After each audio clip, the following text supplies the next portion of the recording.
আমাদের মধ্যে অনেকেই মনে করছেন, আহারে সামনে তো নির্বাচন হলে ফাঁকা মাঠ। দয়া করে এই ভুলটা করবেন না, দয়া করে এই ভুলটা করবেন না। যারা ভাবছেন যে সামনে তো ফাঁকা, বিশ্বাস করুন, সামনে একটি অসম্ভব শক্তিশালী অদৃশ্য দেওয়াল আপনার জন্য অপেক্ষা করছে, যেটি ভেদ করে যেতে খুব কষ্ট হবে। কাজে কেয়ারফুল, এখন থেকে সাবধান হতে হবে। 31 দফা নিয়ে যান, জনগণকে বোঝান, জনগণের আস্থা অর্জন করুন, জনগণের প্রত্যাশা পূরণের চেষ্টা করুন। সব প্রত্যাশা আপনি এখনই পূরণ করতে পারবেন না, যদি ইনশাল্লাহ আল্লাহর মতে আমরা সরকার গঠন করি, অনেকাংশে সেই প্রত্যাশা আমরা পূরণ করতে সক্ষম হব। কিন্তু সেটির জন্য জনগণ যাতে আপনার উপর আস্থা রাখে, জনগণ যাতে আপনার প্রতি ধৈর্য ধারণ করে, সেই জন্যই আপনাকে সেইভাবে ভূমিকা পালন করতে হবে। সহকর্মীবৃন্দ, আমি জানি আপনারা সকাল 10টা থেকে এখন পর্যন্ত এখানে বসে আছেন, লম্বা সময় বসে আছেন, অনেক বক্তব্য শুনেছেন, খুব বেশি ধৈর্য থাকছে না এখন।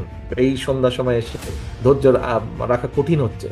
বাট আমি যেই কথাগুলো বা যেই আহ্বানগুলো আপনার কাছে করছি, আজকে যদি একটু ধৈর্য সহকারে যদি আপনারা সেভাবে কর্মপন্থা না ঠিক করেন, সেভাবে যদি ধৈর্য ধারণ না করেন, ওই যে আমাদের এখানে একজন লয়ার একটু আগে প্রশ্ন করেছেন যে এই কেস কাচারিগুলো যেগুলো আছে কি হবে। সহকর্মীবৃন্দ, এমনও তো হতে পারে ইনকেস সেই স্বৈরাচার যে পড়ে গিয়েছে, পালিয়ে গিয়েছে, তারা তো বসে নেই, তারা তো ষড়যন্ত্র করছে। যদি তাদের ষড়যন্ত্র সফল হয়, আপনার এই কেস তো উঠবেই না, বরং এই কারো 10টা থাকলে ওই দ্বিগুণ হয়ে জ্যামিতিক হারে 20টা হয়ে যাবে।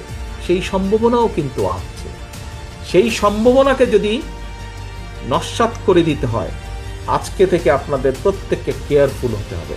আজকে থেকে আপনাদের টার্গেট একটাই হতে হবে, জনগণ, জনগণ অ্যান্ড জনগণ। Public interest, public interest and public interest. এর বাইরে যদি আপনি একটু কিছু চিন্তা করেন, প্রিয় সহকর্মীবৃন্দ, ওই ষড়যন্ত্রে পতিত যে স্বৈরাচার, তারা সফল হবে। তারা সফল হলে আমার এই লয়ের সহকর্মীর বক্তব্য অনুযায়ী কেস উঠবে না আপনাদের, বরং মাথার উপর আরো কেস চেপে বসবে, আরো 10টি চেপে বসবে, 20টি চেপে বসবে। সহকর্মীবৃন্দ, আপনাদের